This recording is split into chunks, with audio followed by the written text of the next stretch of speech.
Okay, so once you quit weed, you will probably go on a mass killing spree because you realize you do not have the mental capacity to deal with stupid people. Just kidding, or probably not. But what really happens to your body when you quit weed? Well, most people know that weed doesn't come with the same withdrawal symptoms as harsh as alcohol or hard drugs, but you still can experience withdrawal symptoms with weed as well.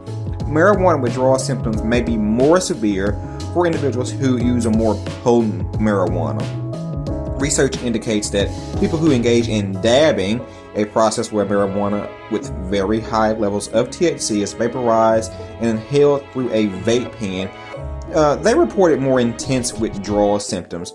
Also, the symptoms can be more severe if you quit cold turkey. I personally tapered down my use before I quit, so my symptoms may not have been as severe if I went from 7 blunts per day to 0. So let's get into some things that can happen to your body once you quit weed. Some people experience cold or flu-like symptoms such as headaches, body aches, profuse sweating, chills, and fever. These are not as common, but they are still possible. You could only experience one of them or a combination of them all. These symptoms should go away within a few weeks of quitting weed, but if they don't, you should probably consult a healthcare professional. For me, I did get a brief case of sweating in my sleep. I would not have called it profuse sweating, but I did notice it. As far as my headaches, I actually thought smoking too much weed gave me headaches, so I would say quitting weed had the opposite effect on me. Insomnia is a more common withdrawal symptom. With insomnia, you may have trouble falling asleep, staying asleep, or getting a good quality of sleep. Many people use weed to fall asleep, so of course if you stop, you may find it initially difficult to fall or stay asleep. I have also heard dreams can become more intense after you quit weed. So eventually your body will adjust and you should be able to get a better quality of sleep. Your body needs sleep, so you can't outrun sleep. If you have had sleep issues before cannabis, there are also probably other underlying issues that are causing you not to sleep. Try to get your body on a consistent sleep schedule at the same time every night. Again, we all need sleep. A decreased appetite is common as well. The longer you smoke, your appetite is linked to your weed usage. For me, it was to the point where I had to smoke to eat. I was so afraid of quitting because I'm not going to eat if I quit weed. But again, after a few weeks, your appetite should go back to normal. Just like sleep, you have to eat. Let's talk about depression and mood swings. Now, I do not like people in general, so the mood swing was a big one for me.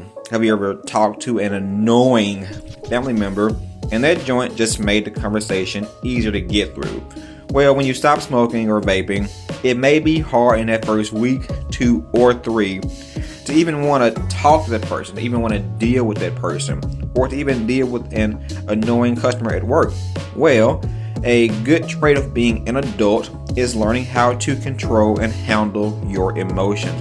Although it can seem difficult, it does become easier with practice.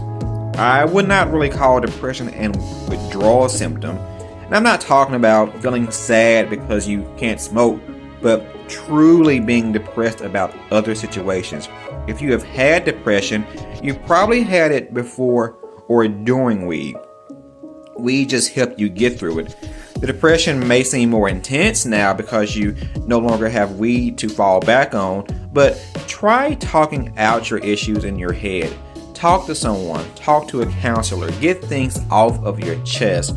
Let's look at your resolutions and try to get an understanding of yourself and your issues. If we want to succeed in this thing called life, this will be something we will have to master whether we smoke weed or not. You also might experience more anxiety.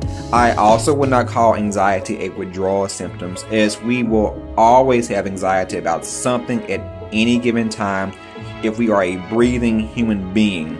The anxiety may seem more intense after quitting weed because We have gotten accustomed to not handling that anxiety, but calming it down by getting high.